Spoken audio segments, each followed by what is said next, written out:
We've got some breaking news that not nearly enough people are talking about. An Israeli spy stayed for weeks at a time with Jeffrey Epstein at his apartment. This is documented evidence from leaked emails, congressional releases, and verified travel logs. In mid-October, the House Oversight Committee released an interview with former U.S. prosecutor Alex Acosta. He told the panel that, contrary to widespread public reporting, he never told Steve Bannon that Epstein belonged to intelligence. Acosta denied ever discussing Epstein with Bannon and claimed to have no knowledge as to whether he was or was not a member of the intelligence community. But alongside this interview, the House panel also released a new cache of documents from Epstein's estate containing direct evidence of Epstein's links to Israeli intelligence. Epstein's personal calendars reveal that a senior Israeli intelligence officer who has personal ties to a former CIA director lived at Epstein's Manhattan apartment for multiple stretches from 2013 to 2016. We will also cross-reference this with emails leaked from the inbox of former Israeli Prime Minister Ehud Barak, showing that Epstein was at the nexus of high-ranking intelligence officials in both the U.S. and Israel. An Israeli military intelligence officer stayed at Jeffrey Epstein's Manhattan apartment on at least 3 different occasions, including once in February of 2013 while working as a senior aide to the former Israeli Minister of Defense Ehud Barak. His name is Yoni Koren. He made his intelligence career working in covert operations alongside the Mossad,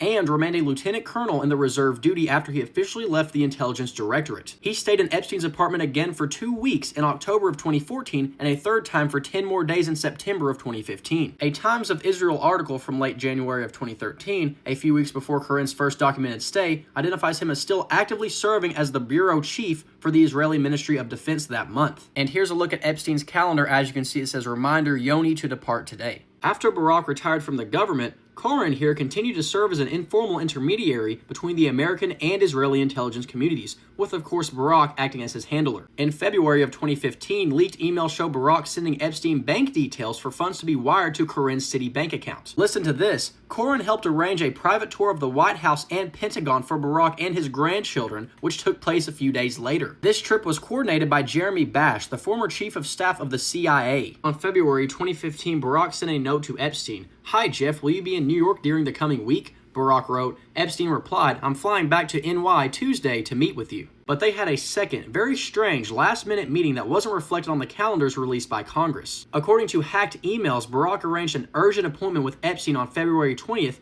writing, "Are you still in town? Can we meet again for 30 minutes today or tomorrow?" Epstein's meetings had already run late the previous night, and he'd already missed his flight to Paris, but he agreed anyway. 3 days later, Barak sent Epstein an email titled Yodi Account Info, containing wire transfer details for a Citibank account belonging to this guy. According to the email, Barak purchased red Beats by Dr. Dre headphones on February 24th, the day after sending Epstein the bank account details. Barak instructed Yoni to collect a package containing the headphones from the hotel and return them to an Apple store on the Upper West Side. This was very unusual. For one, it was in English. Across the hundreds of emails exchanged between these two guys, the two had mostly communicated in Hebrew. It was also unheard of for Barak to request Yoni to run a mundane errand, and the timing of the exchange also raises a red flag. After purchasing the headphones and leaving them for Koren, Barak was scheduled to leave the country. Yoni seemed to immediately understand Barak's request, and he agreed, writing back in Hebrew, "No problem, what's her name?" Barak replied with a woman's name, Rachel Levin. This name doesn't appear anywhere else in Barak's emails, and it's unclear who or what he was referring to.